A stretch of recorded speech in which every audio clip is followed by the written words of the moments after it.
Hello everyone, welcome to jobs India. India के हर एक लेटेस्ट जॉब नोटिफिकेशन की डिटेल में जानकारी पाने के लिए हमारे चैनल को सब्सक्राइब कीजिए और बेल आइकन क्लिक कीजिए। तो आज का नोटिफिकेशन है नाबार्ड की तरफ से, जो कि है national bank for agriculture and rural development, which is fully owned by government of India. तो ये एक गवर्नमेंट वैकेंसी है जिसमें आप अप्लाई कर सकते हो। बहुत ही बढ़िया एंट्री है आपके लिए यहाँ पे, क्योंकि इनका जो पोस्ट है वो है assistant manager in grade A. तो पोस्ट भी बहुत ही अच्छा है यहाँ पे। ठीक है, चलिए देखते हैं इनका एलिजिबिलिटी क्राइटेरिया क्या है। अभी यहाँ पे जो है उन्होंने उनका वेबसाइट दिया है www.nabard.org। तो यहीं पे जाके जो है आपको ऑनलाइन एप्लीकेशन फिल करना है और किसी भी वेबसाइट पे नहीं जाना है आपको। तो ये जो है लिंक मैं आपको डिस्क्रिप्शन बॉक्स में डाल दूँगी, आप वहाँ से डायरेक्टली जा सकते हैं। उसके बाद जो है यहाँ पे ऑनलाइन एप्लीकेशन जो है वो स्टार्ट हो चुका है 2 सितंबर 2023 से, और इसका जो लास्ट डेट है वो है 23 सितंबर 2023। तो 23 सितंबर तक जो है ये ऑनलाइन एप्लीकेशन ओपन है आपके लिए। अगेन यहाँ पे सेम डेट्स दिया है 2 सितंबर टू 23 सितंबर। और इनका जो फेज़ 1 प्रिलिमिनरी एग्जामिनेशन रहेगा ऑनलाइन, तो इसका जो टेंटेटिव डेट अभी दिया है उन्होंने वो है 16 अक्टूबर। तो इस हिसाब से आप जो है आपका प्रिपरेशन जारी रखिए। चलिए वैकेंसीज़ की बात करते हैं यहाँ पे। तो नंबर ऑफ़ वैकेंसीज़ जो है वो डिसिप्लिन वाइज डिवाइड की है। पोस्ट ऑफ असिस्टेंट मैनेजर है अगेन। तो जनरल जो है डिसिप्लिन, उसके लिए टोटल सीट 77 है जो बाइफरकिएट किए हैं।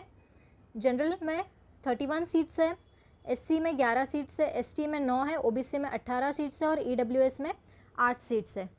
वैसे ही कंप्यूटर और इंफॉर्मेशन टेक्नोलॉजी, इनके लिए 40 सीट्स अवेलेबल है। फाइनेंस के लिए 15 सीट्स अवेलेबल है।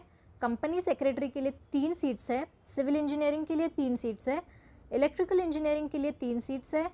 जियो इन्फॉर्मेटिक्स के लिए 2 सीट्स है। फॉरेस्ट्री के लिए 2 सीट्स है। फूड प्रोसेसिंग के लिए 2 सीट्स है। स्टैटिस्टिक्स के लिए 2 सीट्स है। और मास कम्युनिकेशन या फिर मीडिया स्पेशलिस्ट के लिए जो है 1 सीट है। तो टोटल नंबर ऑफ़ सीट्स यहाँ पे हम देख सकते हैं 150 है यहाँ पे इस साल। ठीक है, तो आप आपके कैटेगरी वाइज जो है देख सकते हो आपने किस डिसिप्लिन में ग्रेजुएशन किया है और उस हिसाब से आप अप्लाई कर सकते हैं। उसके बाद जो है यहाँ पे उन्होंने कुछ टेबल और गाइडलाइंस दी है पर्सन्स विद डिसेबिलिटीज़ के लिए।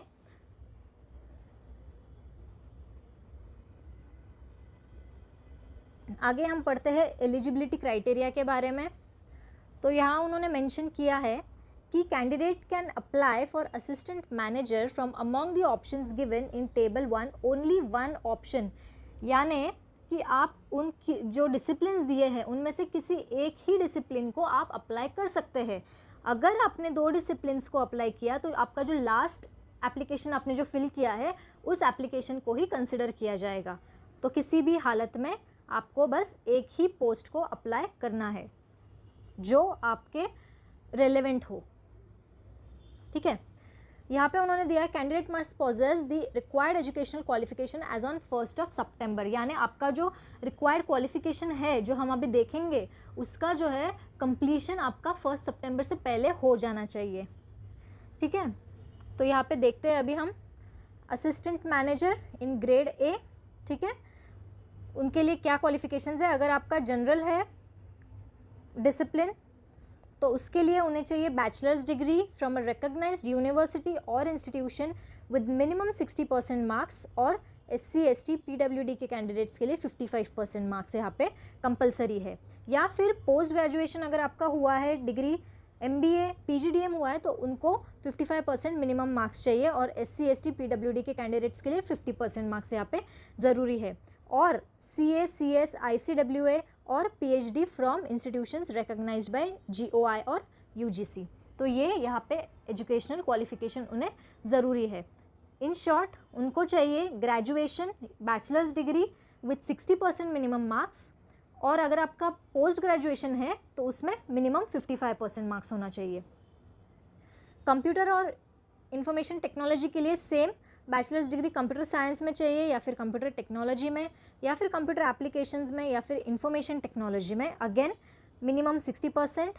और अगर पोस्ट ग्रेजुएशन है इसमें से किसी भी डिसिप्लिन में, तो वहाँ पे 55% मिनिमम मार्क्स होना ज़रूरी है।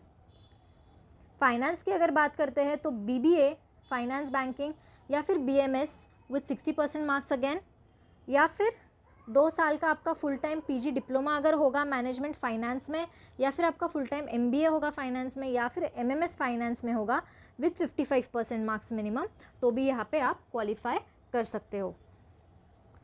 या फिर again bachelor of financial investment analysis with 60% marks अगर आपका है, तो भी यहाँ पे आप अप्लाई कर सकते हो। और bachelors degree in any discipline with membership of institute of chartered accountants ICAI के अंडर आप अगर हो, या फिर CFA इंस्टीट्यूट, फिर भी आप यहाँ पे एलिजिबल हो। और अगर आपके पास बैचलर्स डिग्री है किसी भी डिसिप्लिन में विद मेंबरशिप ऑफ ACMA और FCMA and ICWA, then also you are eligible here. तो फाइनेंस के लिए यहाँ पे बहुत सारे ऑप्शंस दिए हैं उन्होंने। कंपनी सेक्रेटरी की बात करें तो bachelor's degree in any discipline again with associate membership of ICSI, ठीक है। सिविल इंजीनियरिंग के लिए again bachelors degree civil engineering में चाहिए उनको, मिनिमम 60% मार्क्स, और पोस्ट ग्रेजुएशन अगर किया है तो उसमें मिनिमम 55% मार्क्स यहाँ पे ज़रूरी है। इलेक्ट्रिकल इंजीनियर के लिए जो है again bachelors degree electrical engineering में। जियो इन्फॉर्मेटिक्स के लिए BE BTech BSc degree in geo informatics again, या फिर अगर आपका ME MTech MSc डिग्री है विद मिनिमम 55% मार्क्स, तो वो भी यहाँ पे एलिजिबल है। फॉरेस्ट्री की बात करें तो again bachelors degree in forestry with minimum 60% marks, और post graduate degree in forestry with 55% marks. Food processing discipline है, उसके लिए again bachelors degree food processing या फूड टेक्नोलॉजी में यहाँ पे होना ज़रूरी है विथ 60% मार्क्स, या फिर अगर आपका पोस्ट ग्रेजुएट हुआ है इन 2 में डिसिप्लिन्स में, तो फिर वहाँ पे आपका मिनिमम 50% मार्क्स यहाँ पे होना ज़रूरी है। स्टैटिस्टिक्स की बात करें again bachelors degree in statistics या फिर post graduate degree in statistics. Mass communication या mass media, media specialist, bachelors degree in mass media communication, journalism, advertising and public relations अगर आपका हुआ है विथ 60% मार्क्स, तो भी आप एलिजिबल हो। अगर आपका पोस्ट ग्रेजुएशन हुआ है इन्हीं डिसिप्लिन्स में विथ 55% मार्क्स, तो भी आप एलिजिबल हो। अगर आपका बैचलर्स डिग्री हुआ है with any subject from a recognised university, ठीक है, और अगर आपका पोस्ट ग्रेजुएट डिप्लोमा हुआ है मास मीडिया कम्युनिकेशन जर्नलिज्म में, यहाँ पे फिर भी आप एलिजिबल बनते हो। यहाँ पे उन्होंने जो है परसेंटेज में कन्वर्जन दिया है पूरा टेबल। अगर आपका जो है डिग्री का मार्कशीट जो है उसमें अगर ये टर्मिनोलॉजीज़ है CGPA, OGPA या CPI, तो फिर आप यहाँ पे परसेंटेज में कन्वर्ट करके फिर देख सकते हो आप एलिजिबल हो यहाँ पे कि नहीं हो। उसके बाद रोल्स एंड रिस्पॉन्सिबिलिटीज़ बताई है, तो आपको यहाँ पे उन्होंने दिया है ताकि आप समझ सको कि आप अगर अप्लाई कर रहे हो किसी स्ट्रीम में तो आप आगे जाके जो है आपको क्या रिस्पॉन्सिबिलिटीज़ रहेगी, आपका क्या काम रहेगा। तो यहाँ उन्होंने बताया है जैसे कि कंप्यूटर एंड इन्फॉर्मेशन टेक्नोलॉजी जो है उसमें जो है security analytics, database administration, application development, networking, server management and related fields, database analysis जो है ये सारा आपका काम रहेगा। वैसे ही फाइनेंस और कंपनी सेक्रेटरी के लिए ये जो है उन्होंने दिया है, डिस्क्राइब किया है। बाकी सारे जो है स्ट्रीम्स उनके लिए भी यहाँ बहुत प्रॉपरली उन्होंने डिस्क्राइब किया है, तो आप समझ सकते हो कि आपको क्या काम करना है वहाँ पे। Again mass communication media specialist के लिए भी उन्होंने उनका काम रिस्पॉन्सिबिलिटी बताया है यहाँ पे। मेन फैक्टर एज, उसकी बात करते हैं अभी। तो candidate must be between 21 to 30 years of age age on 1 September 2023, यानी 1 सितंबर 2023 तक जो है आपका एज 21 और 30 के बीच में होना चाहिए, तो यहाँ पे आप एलिजिबल हो। अगेन एज रिलैक्सेशन का यहाँ पे फिर से क्राइटेरिया लग जाता है, जैसे कि OBC के कैंडिडेट्स के लिए जो है 3 साल का एज रिलैक्सेशन है, यानी OBC के कैंडिडेट्स के लिए जो है 33 ईयर्स तक वो अप्लाई कर सकते हैं। SC ST के कैंडिडेट्स के लिए 5 साल का है, और PWBD के कैंडिडेट्स के लिए 10 साल का रिलैक्सेशन है यहाँ पे, ठीक है।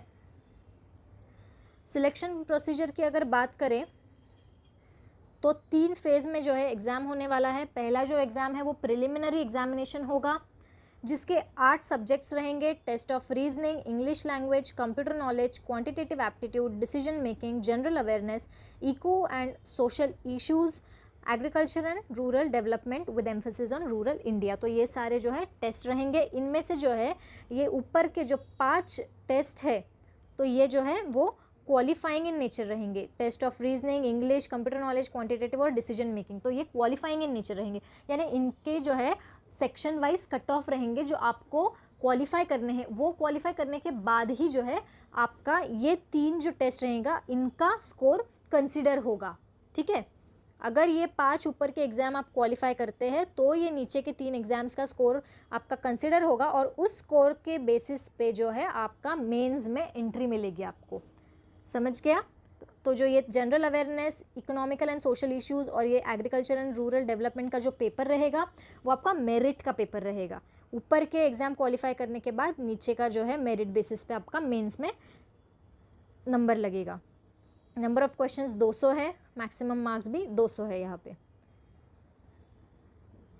उसके बाद रहेगा मेंस का एग्ज़ाम। तो जैसे जनरलिस्ट की पोस्ट है, जनरल में जो अप्लाई कर रहे हैं कैंडिडेट्स उनके लिए ये 2 पेपर रहेंगे। एक जनरल इंग्लिश रहेगा, 3 क्वेश्चंस रहेंगे 100 मार्क्स के लिए, और सेकंड पेपर जो है वो इकोनॉमिक एंड सोशल इश्यूज़ और एग्रीकल्चर एंड रूरल डेवलपमेंट पे रहेगा। ठीक है, ऑब्जेक्टिव टाइप 30 क्वेश्चंस रहेंगे और डिस्क्रिप्टिव टाइप जो है 6 क्वेश्चंस रहेंगे। 50 मार्क्स का ये रहेगा और 50 मार्क्स का डिस्क्रिप्टिव रहेगा।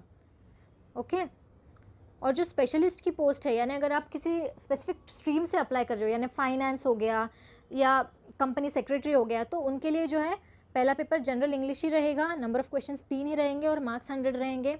और जो सेकंड पेपर रहेगा वो आपका स्पेसिफिक स्ट्रीम के लिए पेपर रहेगा। जैसे मैंने बोला फाइनेंस अगर आपने चूज़ किया है तो आपका फाइनेंस का पेपर रहेगा यहाँ पे ऑब्जेक्टिव, जो 30 मार्क्स क्वेश्चंस रहेंगे 50 मार्क्स के लिए, और जो है डिस्क्रिप्टिव टाइप रहेगा एक दूसरा पेपर जिसमें 6 क्वेश्चंस रहेंगे 50 मार्क्स के लिए। ठीक है, तो यह आपका जो है पेपर पैटर्न रहेगा।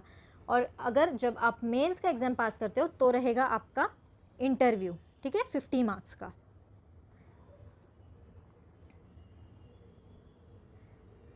उसके बाद जो है यहाँ पे उन्होंने सिलेबस दिया है जो आप चेक कर सकते हो, आप कौन से एग्ज़ाम के लिए अप्लाई कर रहे हो, कौन से पोस्ट के लिए अप्लाई कर रहे हो, उसके हिसाब से आप जो है यहाँ पे सिलेबस देख सकते हो। सारा प्रॉपर्ली उन्होंने सिलेबस दिया है यहाँ पे। ठीक है, उसके बाद जो है प्री रिक्रूटमेंट ट्रेनिंग जो है वो रहने वाला है SC ST OBC और PWBD के कैंडिडेट्स के लिए। तो जिनको ये ट्रेनिंग अवेल करना है तो उनको एक अप्लाई करना पड़ेगा फॉर्मेट में 23 सितंबर से पहले इस मेल ID पे उनको जो है एप्लीकेशन करना है और सब्जेक्ट लाइन ये जो मेंशन किया है वो देना है। यानी यहाँ पे एक बहुत अच्छा उन्होंने इनिशिएटिव लिया है कि आपको प्री ट्रेनिंग दे रहे हैं वो। ठीक है, तो ये बहुत बढ़िया चीज़ है आपके लिए, स्टूडेंट्स के लिए। ये जो है ये फॉर्मेट है, इस हिसाब से आपको जो है उनको मेल करना है। ठीक है, अगेन एग्जामिनेशन सेंटर्स दिए हैं फेज़ 1 के लिए, कौन से सेंटर्स है जहाँ आप जाके एग्ज़ाम दे सकते हो। ठीक है, और फेज़ 2 के लिए भी दिए हैं यहाँ पे।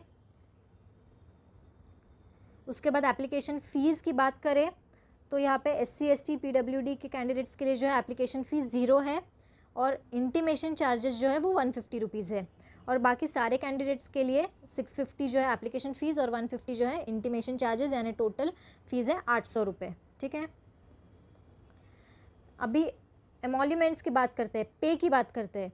तो यहाँ उन्होंने बताया है कि उनका जो बेसिक पे है वो 44,000 है, यहाँ पे 44,500, बट ये बेसिक पे है और इंक्लूडिंग उनका सारा dearness allowances, local compensatory allowances, house rent allowance और सारे जो अलाउंसेस मिलके जो है उनका मंथली पे अगर देखें तो वो है अप्रॉक्सीमेटली 1 लाख रुपीज़ मंथली। तो ये बहुत ही अच्छा पैकेज है यहाँ पे आपके लिए। ठीक है, 1 लाख यहाँ पे दिया है, बट आपको आराम से यहाँ पे जो है नाबार्ड के जो एम्प्लॉयज़ हैं उनको 1,20,000 to 1,40,000 आराम से आप उनको मिल जाता है। तो ये मंथली सैलरी है। ठीक है, सैलरी बहुत अच्छा है, आप प्रिपरेशन आपका ज़ोरदार से करिए और अप्लाई कीजिए।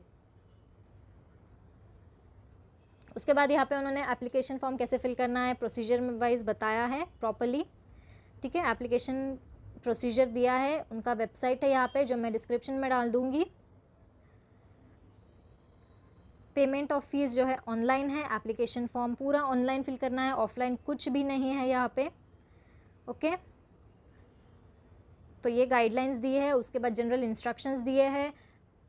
ये बात याद रखिए, एप्लीकेशन फॉर्म फिल करने के बाद जो है आपको आपका कॉल लेटर डाउनलोड करना है फ़ेज़ 1 एग्ज़ाम के लिए, ठीक है, तो ये याद रखिए।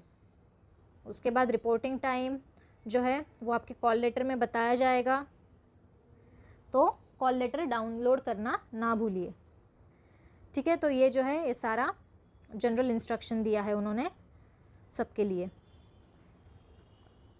Again important date 2 September to 23 September NABARD का एप्लीकेशन ऑनलाइन यहाँ पे चालू है, ठीक है, तो आप जाके ऑनलाइन एप्लीकेशन फिल कर सकते हो। ओके, तो ये कुछ इम्पॉर्टेंट चीज़ें मैंने आपको बताई। 150 वैकेंसीज़ है यहाँ पे और गवर्नमेंट जॉब है, सैलरी भी बहुत अच्छी है, अराउंड 1 लाख रुपीज़ सैलरी है यहाँ पे।